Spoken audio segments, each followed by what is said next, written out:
Kumusta mga dudes? Share ko sa inyo kung paano yung process ko sa paggawa nitong clip cord sa coil machine. Kasi yung unang clip cord ko maiksi. Gusto ko mahaba. Ito nasa mga 3 meters.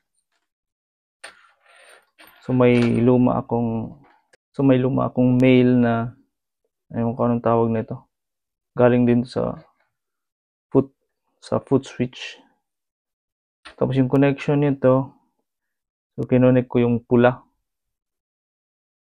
dito. Ito yung separation niya. Positive, negative. Yung negative connected dito. Yung positive connected sa loob. Hindi ko na ginamitan ng soldering gun. Ganyan na. Okay naman to. Tapos ito, galing sa PVC pipe. Pinutol ko tapos pinorma ko siya ng ganito. Tapos nilagyan ko ng insulator. Heat shrink insulator. Tapos ito galing to sa needle.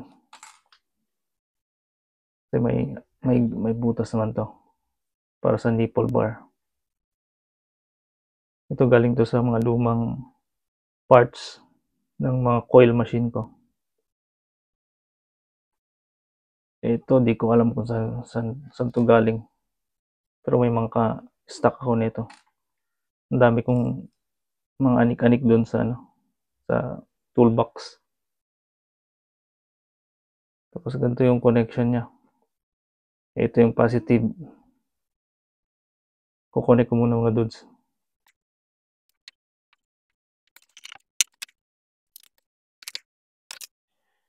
Okay, na-test ko na mga dudes. Gumagana siya. Lalagyan ko na ng insulator.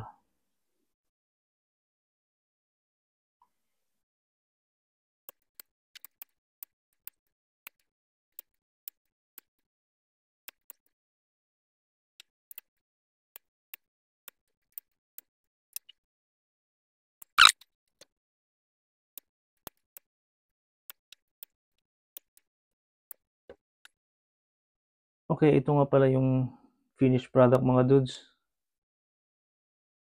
Nalagyan ko na ng insulator, yung heat shrink insulator.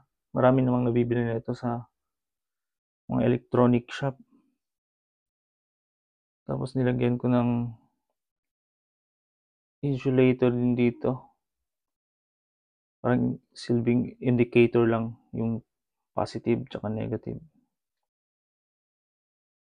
Tapos nilagyan ko din ng insulator dito. So i-test ko mga dudes.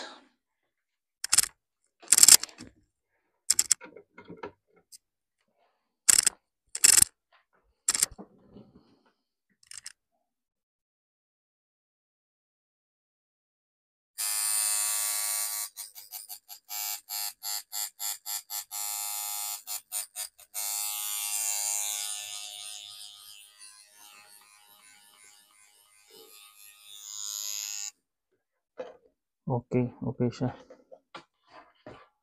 So ito, mahaba. Ito yung gusto ko. Mahaba.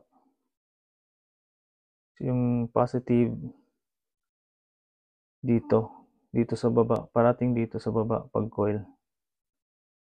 Para yung positive na kuryente dadaloy dito sa capacitor. Papunta dito sa coil. Ito yung negative kasi, dito yan siya connected. Dito connected sa contact screw.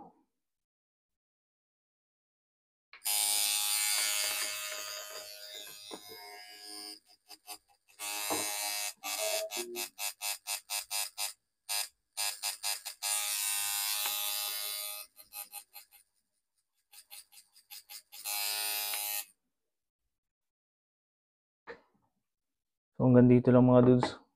Kung may tanong kayo, type nyo lang dyan sa comment section. Maraming salamat.